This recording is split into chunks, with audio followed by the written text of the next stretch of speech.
Okay, hello everyone. Welcome to the, hey Eric, new panelists. New add-on. We got a fall party. So, welcome everyone to the future of Jewish Deli, this panel. So, I have a little deli break from BagelFest, so hopefully you're all digesting what is a light fare at this event. My name is Yoskowitz. I'm here from Brooklyn. I have a company called The Gefilteria. I host a podcast called Meet Me at the Deli. Big deli fiend, you might say. It's been interesting being in Los Angeles. Yesterday I spent the day visiting a number of delis, including a number of our panelists' delis. And I always feel like an anthropologist coming from Brooklyn to see this LA variation. Like what happened? We're going to get into some of this as well.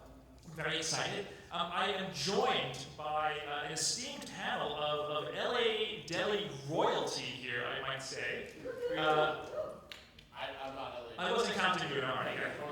Yeah, so we have Jacqueline Canter from Canter's, Magnin from the Nosh, Beverly Hills. We have Deli Markowitz, Ullman, Factors Deli, and then we have Greenspan from soon-to-be Deli royalty, the new deli coming, Mish Delicatessen.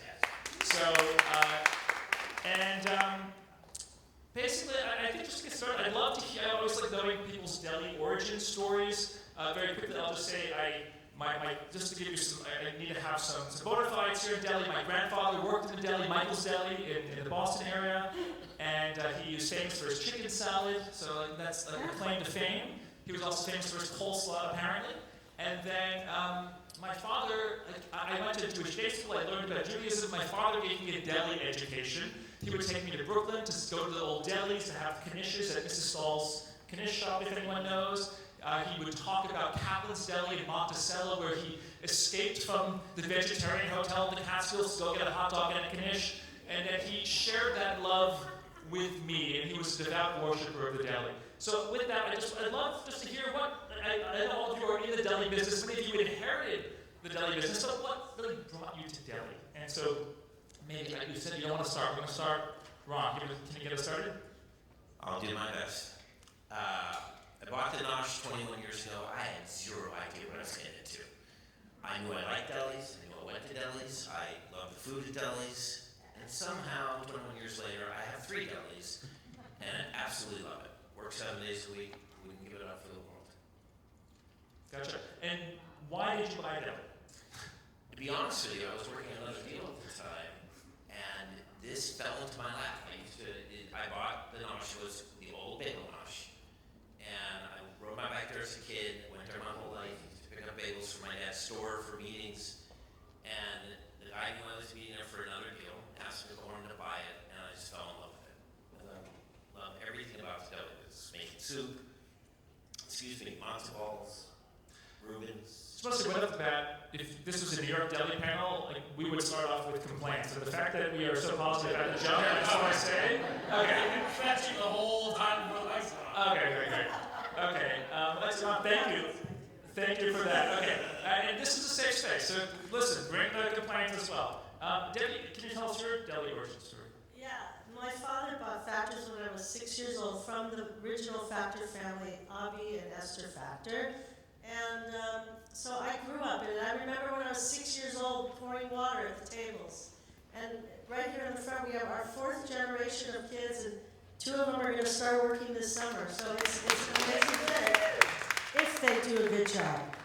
What jobs are they going to start with? Well, they'll probably start in the front, seating people, clearing plates and tables. They'll learn a little of everything, helping in the bakery. There's always something to do. Time to lean, time to clean. But anyway, so I grew up in it, and I've been in it since, and I don't want to give away my age, but I've been there a long time. It was first run in my family with my mother and my oldest brother and sister, and then Susie and I, my sister Susie and I, run it now. We've run it for over 45 years. Well, did you know you were going to go into it, like from your family business? I went to college. I got a degree in child development, but that worked out really well for trying to deal with customers. It's psychology and all that is important. Everyone should be trained in it to deal with people. But, so I've been in it ever since. I have a passion for it. I love what I do. It's not always beautifully happy and easy. It's a tough business. I live it, I eat it, I breathe it, morning, noon, and night. I started a full service catering company, so that is a big part of it that that I'm really proud of and that I do mostly. So that's it. Okay, thanks for sharing. And Jackie, can you tell us your deli origin story? Sure. My grandfather started Canter's over 100 years ago with my grandmother. They both worked 7 days a week. They started it in New Jersey, then they moved to Boyle Heights. In those days, it was a Jewish neighborhood. Then they moved to Fairfax. They bought a movie theater, which was the Esquire Theater. And then my father worked there 7 days a week. And then when he passed away, my brother and I both worked 7 days a week. And that's what it takes to work in a deli, to maintain a deli in this day and age where people want food delivered to their house. So we have to have apps to do that. And everything has changed in 100 years. Years ago when they had the deli, they didn't have a cell phone. They didn't have a computer. They didn't have anything that we have now. So when I was 3 years old, they taught me how to count change in the cash register. Most people don't know how to count change. So now they have credit cards. Now we never took credit cards for years. We only took cash. Now we have come into the new age where we take credit cards, we take Apple Pay, we have all those delivery apps for the people that don't want to get in their car and drive to Canter's. We have a ghost Canter's now, which is in Santa Monica. So you have to keep up with the times if you want to stay in business for 100 years. Yeah, and did you know you were going to go into the business? Did you have any... Well, I went to college, I went to graduate USC, but my grandfather did it, my father did it, and now my brother and I do it every day. Wow. Wow, thank you. And do you mind passing the mic to Derek? So you are coming into a deli. Yeah, I don't have a deli origin story yet. Well, but I mean, you clearly have one. You're starting a deli. So what got you? Why are you opening a deli right now? These delis are all almost 50 years plus, right? So what 70? So like I've been a lifelong chef and restaurateur. When I've never been good at work-life balance. So when my second kid was born, about a little bit over 9 years ago, I got out of the restaurant business and did everything that I could to kind of make a living that was outside on the outskirts of being a restaurant business, right? Like I did consulting, I did TV stuff. I was a Weight Watchers ambassador for 2 years. Could you imagine? That's awesome. So I kind of I started with Alex Canter, started Ghost Kitchens and kind of do all that stuff. But I've always wanted to get back into the restaurant business, and I've always told people that if I was going to get back into the restaurant business, it had to be something personal. It had to be something that I've never cooked. I've always done fancy schmancy, modern American kind of fancy high-end French food stuff. And I always said, well, we're going to get back to cooking. I've always been jealous of the chefs. We're like, oh, this is like my grandmother. I learned this from my grandmother. I learned matzo broth from my grandmother. I learned cook matzo, for a living in the restaurant. And I always said, if I'm going to get back into it, that's going to be it. And so about a year and a half ago, I took my youngest kid, who, let's be honest, he destroyed my career. That's the truth. He's not here, so I took him to baseball practice. He was like, all right, let's see a pickup. I'm going to go to you say. He's like, no. This was as I was walking back to my car, sit there for an hour and a half while he plays baseball. Start texting people who wants to open up a restaurant. And so that's kind of why I'm getting back into the game.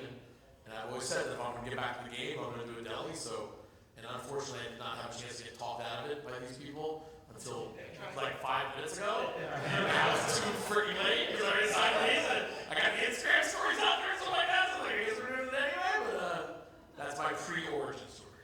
Okay, well, it's still pretty good. Okay, well, so I want to get into the kitchens, the guts of this right now. So let's talk LA Deli. I'm coming from New York here. I saw some things yesterday. I'm not going to list them right now, but we'll talk later. At the delis, I would never see it in a New York deli. But Like, let's see. Avocado toast. I saw a number of Philly cheesesteaks, by the way. I saw a lot of avocado.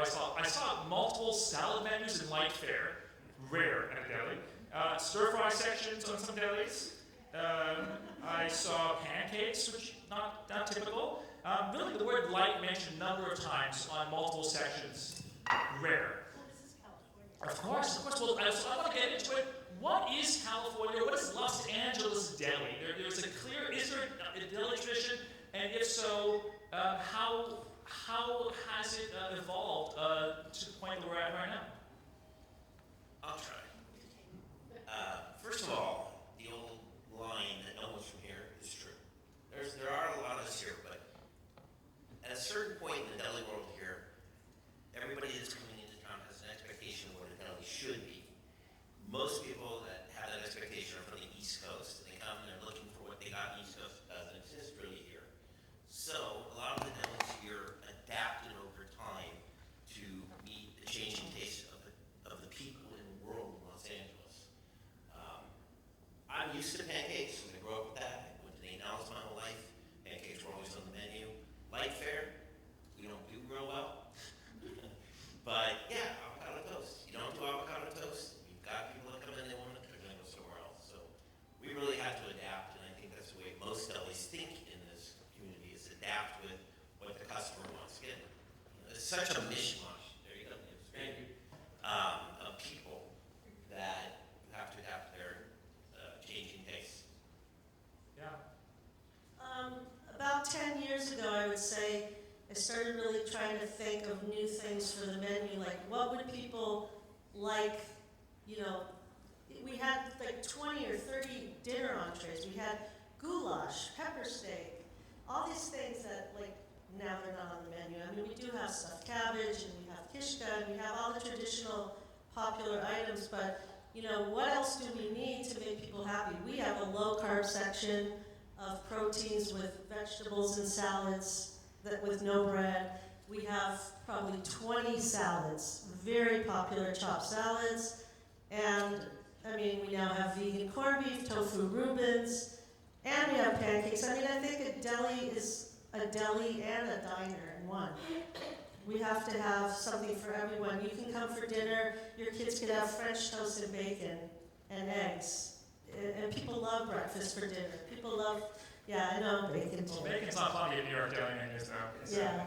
But is there anything uniquely Los Angeles? If you walk into a deli in LA, do you feel like there's something that is different if you walk into a deli in another city? Is there something that distinguishes it?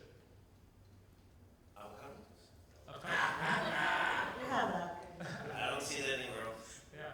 Jacqueline, what do you think? Well, I think people are much healthier now than they were 100 years ago. So I think all of us would agree that we've had to change our menus. So it's not just a corned beef Reuben. Now it could be a salad. It now could be a vegan matzo ball. Now it could be gluten-free, because a lot of people are gluten-free bagels, so we have gluten-free. We have Mrs. Goldfarb for the people that don't eat meat, so we have a Mrs. Goldfarb Reuben. So you have to adapt as society adapts and as their nutritional needs change. You have to change with the times, or you're going to be obsolete. Thank you. First of all, I think that the New York thought of there's things that we would never do in delis that they do in California is kind of myth in a lot of ways. I think that there are still a couple of old school delis in New York that don't do the thing, but like, let's be honest, California, LA is not the only place where the Jewish deli has become dinerified, shall we say? It's not a dinerification, right? The fact that there is bacon in Jewish delis in New York, I do believe that there are plenty of delis in the New York, New Jersey area that serve pancakes. Probably not avocado toast that I get. But I think that the dinerification, what you're speaking of is that, look, you can't stay who you are forever without evolving to the tastes of the people who are coming your way. And I think that what you see, especially with these 3 restaurants in particular, is you see history. And when you go to history, right, when you look at the city of Jerusalem, there's layers, right? There's the old, and then you can see how they build on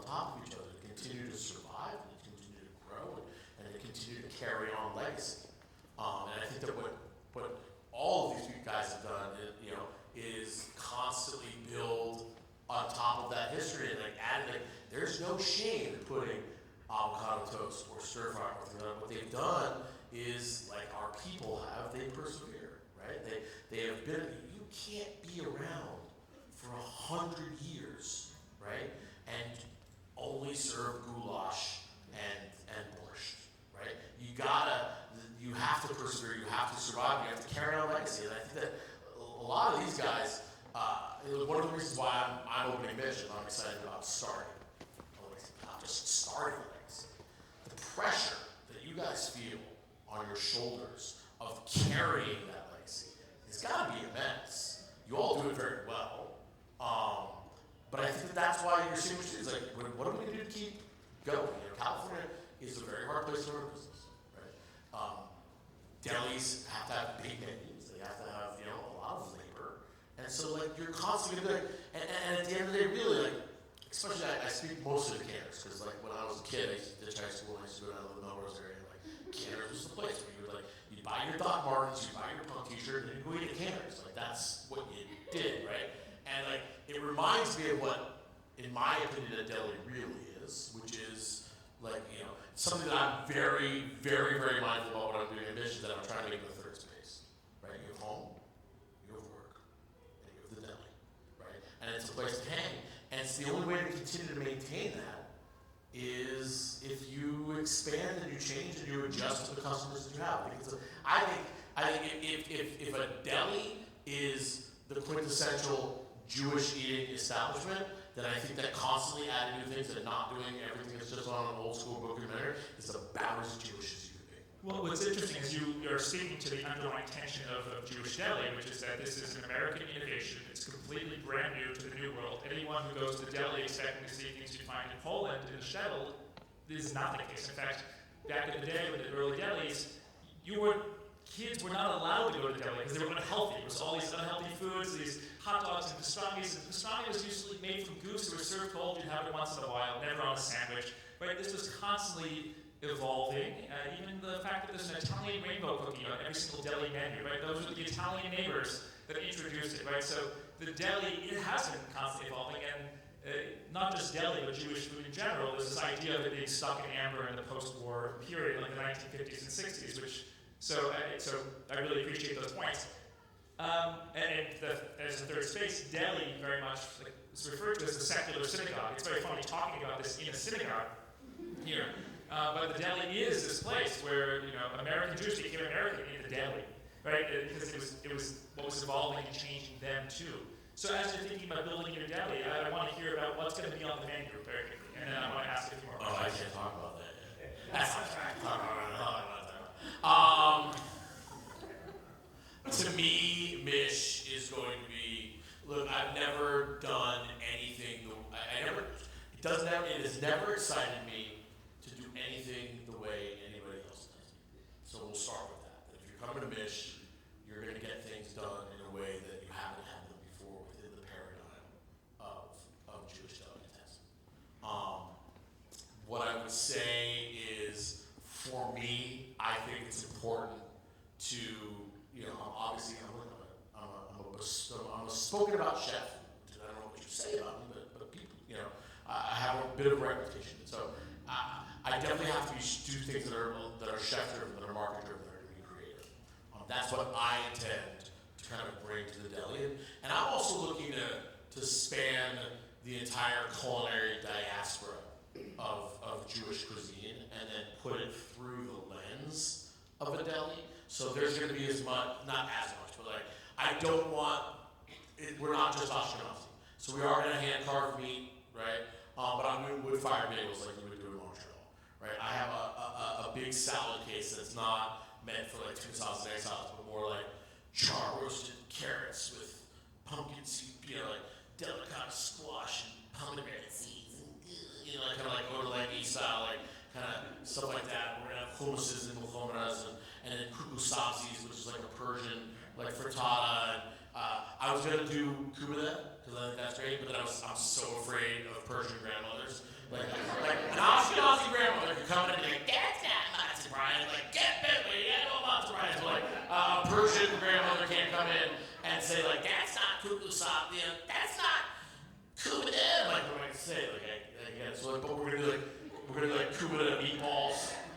And so what I'm hearing is a very strong LA influence because that is the LA Jewish community too, of these reference But points. see, to me, it's not an LA influence. To me, it's a Jewish influence. To me, it's about, like, yes, that's very LA because LA is, I know New York's a melting pot, but it's not. Like LA is also a melting pot. When it comes to Judaism, there is more of a Jewish melting pot in Los Angeles than there is in New York, right? So, like, there are a lot of these different cultures. And yeah, I definitely I want to explore Jewish cuisine. Like, that's the thing. And so what I'm hearing, and this is what I want to hear from our other panelists, I want to hear about, just while we have the time, what is the future that you're looking at? How are you thinking about the future of your delis, these legacy establishments? How are you moving forward for the next 5, 10 years? I'm going to answer that one first. No. We got to move on. We got to get everyone else to have a voice, but I appreciate it. I'll have a clue. Yeah.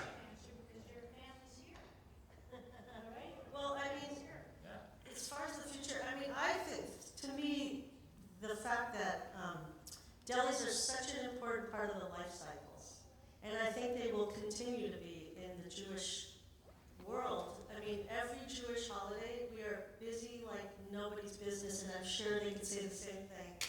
We are working like 100 times busier than a regular day. We just had Passover. We all talk about how many orders we have and how important it is to carry on the traditions, to have a Passover Seder, but you don't know how to make the food. So where are you going to go besides a deli? So we have everything for them. And then you have babies born, you have brises, you have mitzvahs, we cater the kiddushes. You have memorials, unfortunately, when people need comfort food and they need your support in helping them through that. And I don't think that anything's going to change as far as all that goes. And as far as all the things we've added, we'll continue to add. If avocado toast isn't enough, then the next thing will happen, But in general, I think that the life cycles and we have 4 generations of families coming into Factors. Literally, great-grandparents, grandparents, parents, babies. It's amazing. And those kind of cycles are always going to be there. Any thoughts there in the future? I'm going to expand upon what you said a little bit. The deli, for me, changes, or what changes we make are reflected on what people want.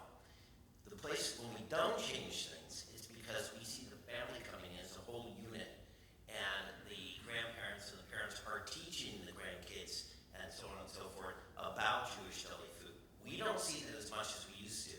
When I bought the Nosh 21 years ago, it was all families all the time. Now it isn't. And so the landscape has to change when they're not being taught, typical Jewish deli food. Now I have 3 delis. So people tell me all the time, I never knew what OG was, but I've been taught. So one of my delis is called Morris and Tarzana, and everyone says an OG deli. Super OG. And so we sell Tell us what it is, what OG is. the old granddaddy, or I don't know what the word stands for, but Original gangster. Okay. But what happens is we sell stuffed cabbage and kreplach and tongue and stuff like that, like it's going out of style. And that's because the older customer is teaching the younger customer about that food. We get all families there. Whereas the Gura deli, most of our food is newer style food. It isn't the kreplach or the cabbage rolls or anything like that. And then Nosh is a combination of both. So again, it's the families that teach their kids about, how they ate as a kid or what they like. Pastrami's never going to go out of style. Corned beef's never going to go out of style. But there are certain things that will without being taught by the family. Jackie, any thoughts there? I'm just going to talk about something else. I think a deli is a place to come for comfort food. So if somebody passes away, let's just say, and they need some comfort food during a pandemic, when people were scared to leave their house and people just came for chicken soup. So to me, a deli represents comfort food, and that's the epitome of a deli. It's to come for comfort food, and that's what delis are, comfort food. And so you see the future as we'll need to be providing comfort. I think people are always going to need comfort. People are always going to pass away. Someone's always going to have a birth. Someone's always going to get married. Someone's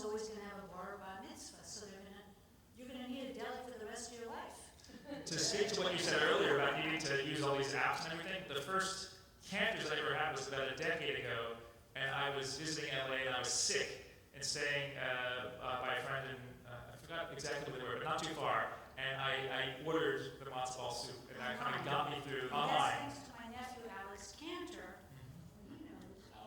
Because he invented an app where all the places that charge you 25% extra, you think it's free, it's not. When you think that to snap your fingers and get matzo ball soup delivered to your house, it's 25% extra. Unless you want to get in your car, drive to the parking lot, park in the, fight for a place to park, and then get yourself matzo ball soup and save 25%. But if you don't want to do that and you're too lazy or too busy, whatever you want to call it, my nephew, Alex Canter, who's, I think, a genius, invented this thing where it'll bring it to you and you'll just pay 25% extra for it. Yeah, well, I was grateful for it. Okay, Eric, your thoughts on the future? I want to say that, in my opinion, the future of the deli is the past. I think that the only way that deli, I think that, can there be fresh ideas? 100%. Will there be new perspectives on things? 100%. But I think that the future is actually rooted in the legacy and tradition that these families have kind of built, and I think that that's what that's what the future is going to be as well. The future is very much about holding tight to those traditions, and continuing to be kind of pillars of the community. I think the future looks a lot like the past. I just want to say our top sales every single day are pastrami sandwiches, pastrami Reubens, corned beef sandwiches, and matzo ball soup. Every day of the week. What about you? Same thing. Tradition rules. I have no idea. But I'm banking on it being that. I really hope so. Okay, well, listen. And pancakes. Pancakes too? Oh, wow, okay. Well, and yes, I would say for a lot of the New York delis as well, like even though there are many adding everything up, it is the same. People come for those basics. Come for that content. There we go. Well, let's end here and take some time for questions. But we just give a thank you quickly to our panelists. And this is the moment. Questions you want to ask the OG Deli folks and the future Deli starters. Oh, and I see a familiar face with a question. The other you talked about how the deli kind of it takes some of the trends, the societal trends of light fare, salads, or things like that. Would you ever see in the future them doing some of the current trends now, like the sourdough breads and the lacto-fermented coleslaw or mustard or things like that, or schmaltz or tallow? I was just wondering if that would be something in the future. Yeah, all that. I mean, look, what you said is lacto-fermented. I guarantee everybody here has a giant 5-gallon vat of sauerkraut in the restaurant. We've been doing lacto-fermentation well before Noma did lacto-fermentation. Delis have been doing it for years.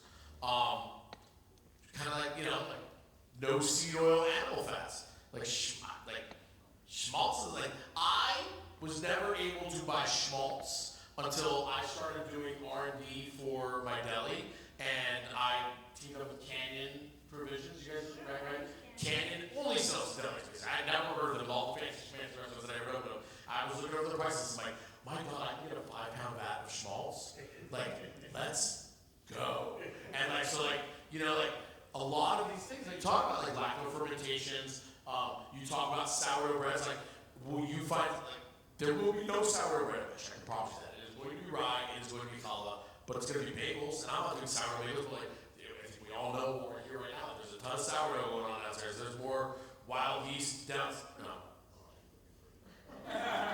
There's a lot of wild yeast going on downstairs, right? So it's interesting how a lot of the things that are the current trends are also kind of the past trends. But to answer your question, if Mish is the future of delis, there will be a lot of pickling, there will be a lot of lacto fermentation, there'll be a hell of a lot of schmaltz. I've been putting schmaltz on everything. But some of that's also how we talk about it, right? I always joke, you talk about bone broth, and if you look at pacha, which is a calf's foot jelly, a classic Ashkenazi dish. It's this gelatinous dish we serve cold, but you have it warm and you drink it. It's a bone broth soup.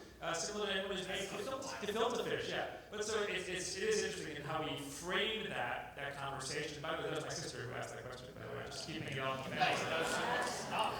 the other thing I'll just say is I'd be curious too, as thinking about tradition and going back, there has been, some delis have been serving more goose product, because back in the old country, goose was the predominant Jewish protein, and goose schmaltz is the finest of all the schmaltzes.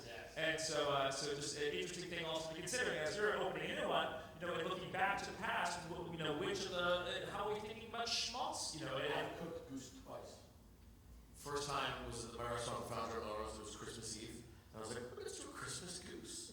It was so gross that we switched to duck in the middle, and then goose wound up being my episode on Irish. Wow. I had the battle goose. I was like, and you could have done Hanukkah goose, which was a dope. But I didn't know it. I didn't know you did. Now I know. Okay, let's take another question. I don't know if you guys ever do go back to New York, but if you were to go to New York, and what's your favorite New York deli? Katz's Deli.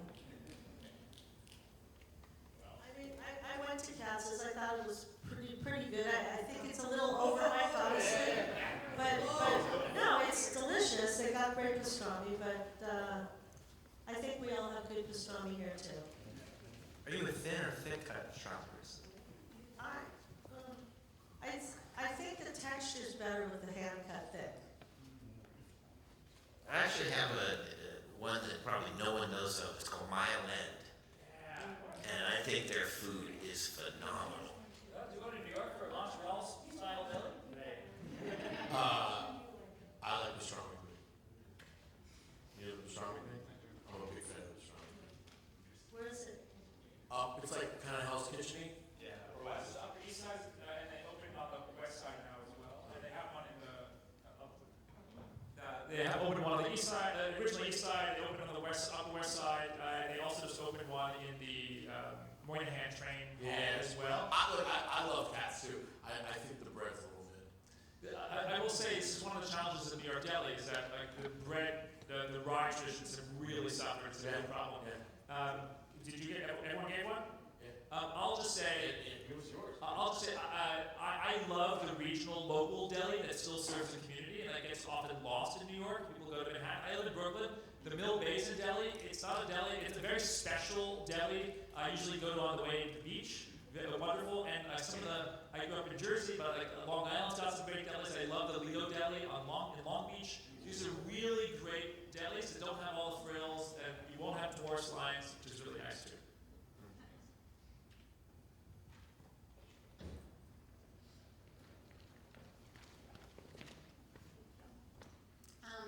Before you wanted me to mention that kind of like the three kind of points, right? Like going home, going to work, and going to a deli, and the old kind of culture around that. And it reminded me actually about Canter's about a year ago.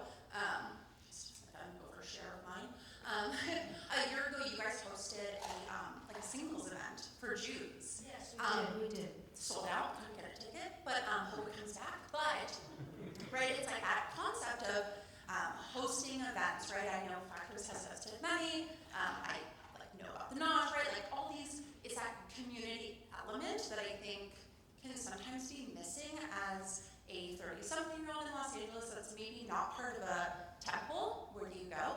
You go to your deli, right? And it's that third piece. And so outside of like the food component, how do you see your space and the community within LA respond? Like, how do you see your space responding to Jewish community as a space for that, as a space as we're seeing trends in dating, as we're seeing, rise in anti-Semitism, looking for community spaces among Jews of different age brackets, being that third space? Like, how do you hope for your establishment to respond in that way? Well, we've had many singles events at Canter's. As a matter of fact, many people have met at Canter's and they actually got married because they met at Canter's. And I'll just give you 4 examples. Ready?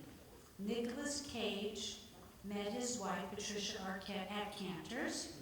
Bob Dylan's son, Jacob Dylan, met his wife in the Kibitz room when he performed with the Wallflowers. My brother, may he rest in peace, I had two brothers, and I only have one. The one that passed away met both of his wives at Canter's. Several employees have met their spouses working at Canter's. One worked in the bakery, one worked in the deli, now they're married. And so I've actually hosted events in the Kibitz room for my friends, for them to meet other people. I had a singles party in the Kibitz room, and my friends met not their spouses, but they met a date in the Kibitz room. So I'm a big fan of having singles events at Canter's. I have people getting married at Canter's in the near future. I have, because we have room for a lot of things. So we have 225 in one room, 170 in the next room, 69 in the next room. We have a parking lot. So we're very open to people having events to meet their significant others at Canter's. I'm all for it. I think it's a great idea. I'm all for it. My son had his 10th birthday party. We rented out the, were you there on that? I don't know. We rented out the Kibitz room at like 3 o'clock in the afternoon. He had a karaoke party there. So it's definitely the event space. We do a lot of community stuff too. We have a back patio that seats up to 55 people. And we do buffets for like Friday night dinner, Sunday brunches before after a wedding, Friday night before a mitzvah. Like 6 months ago, we started doing trivia, and I was like, oh, we'll start in the patio, and all of a sudden, all these people showed up, and it was like overfull. I couldn't believe the amount of people that were willing to come to this. And so now we do it every month in the restaurant, and it sells out the whole restaurant completely. And then people were like, how about bingo? So we started bingo too. So once a month we have trivia. It's a lot of fun, very challenging, and people love it. And bingo also once a month. So you can find out about it at our factorsdeli.com, sign up for our newsletter. Nice. Any last questions?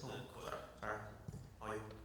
Try to answer a little more from my perspective. I think that the delis need to embrace our tradition a little bit more, and I think it's really important. So, for instance, at the Nosh, when the hostages were taken by the Palestinians, we reserved a table that you could not use until they were all released, and it had pictures of a lot of them. We rotated pictures in and out. But to me, it's about embracing tradition. It's about letting the Jewish people have what they want to do, who they want to eat in your restaurant. 2 of our restaurants got attacked for it, but we didn't stop, and it just made us more dedicated. Mish, I'm very committed to the third space. So we're closing for dinner, so we're not going to be open at night. And what we're going to be doing is a ton of kind of special events, both standard programming special events for the community, and also kind of like speaker stuff and film screenings and mahjong and stuff like that. I definitively built into the business model of it to force the kind of third space. The design of it, we have a really big community table right down the middle of it that we can set up as a buffet at night, but also as a way to kind of bring community during the day while you're eating there as well. So I mean, I think like you, it's imperative, and so that's really kind of like a core tenet of what we're gonna try to do. We got time for one last quick question. Where's that coming from? Hey. Oh. Howdy. One last question. Any takers? I had no idea about how much deli history there was, so I wanted to ask you guys, what's your favorite fun fact from deli history, or even from your own deli history? Can I go? Yes. So I'll just brag for 1 second. So I'm a big Seinfeld fan and a big Curb Your Enthusiasm fan. I don't know if anybody else is. So Larry David filmed Curb Your Enthusiasm at Canter's, and then I started quoting him episodes, the exact verbatim words that he used in his episode. He goes, "You're in the episode." So I am actually in the Curb Your Enthusiasm episode with Moon Unit Zappa, She's wearing a burqa. Paul Mazursky's there, and I'm in the next booth as an extra because Larry David appreciated the fact that I watched every Seinfeld and every Curb, and so that's my fun fact. We had a table for several years of a group of very special writers and comedians, from Sid Caesar, Carl Reiner, John Rappaport, some of the people, I don't remember all the names now, but they came in every 2 weeks and they sat at a table in the back and they had lunch. And it was really special, and it went on for many, many years. Huh? Oh, Bonnie Hall, too. And they made a movie called Lunch. It's a documentary about this group and their lunches. It's really good. Okay, I'll go down this road. One of our best customers is Billy Crystal, and I'm dying to get him to do that scene in the restaurant. I really want to see it. I'll let you know when it happens. Well, the question was also like a fun fact about Deli's history and everything. One of the things, speaking to the third space, that I love about the Jewish deli is that there was the German delis in the Lower East Side, and then you had these Italian delis, and you had this other delicatessen, this format, and then you had these Eastern European Jews who came and they started making these foods, and in addition to it was mostly a place you got your pickles and your cured foods, you'd get your cured meats, and it wasn't a restaurant. But all these immigrants came, and someone was making stuffed cabbage the way that it was made from home, and they wanted to eat it there. And so a table was added, and then more tables, and then more tables. And so if you go to an Italian deli in the Bronx, you're going to go and get, a shop. You're going to buy cheese, you're going to buy the meats. But the Ashkenazi Jews who kind of built the deli, they forced community on it. They made it into a restaurant experience. And I just love, you can see some of these old deli photos, one little table in the corner, and you can see them. And going into some of your delis yesterday, just seeing the vastness of the community and seeing the growth of that, like the joy of eating together in community, that to me is what the deli is all about. And that it's so beautiful to see that, and such a pleasure to share the stage with the OGs and Eric. I'm just honored. Yeah. Thank you for letting me sit next to you guys. Yes. And thank you all. Thank you for your questions. And enjoy BagelFest. I'm so glad we could bring the deli portion to all of you. So thank you.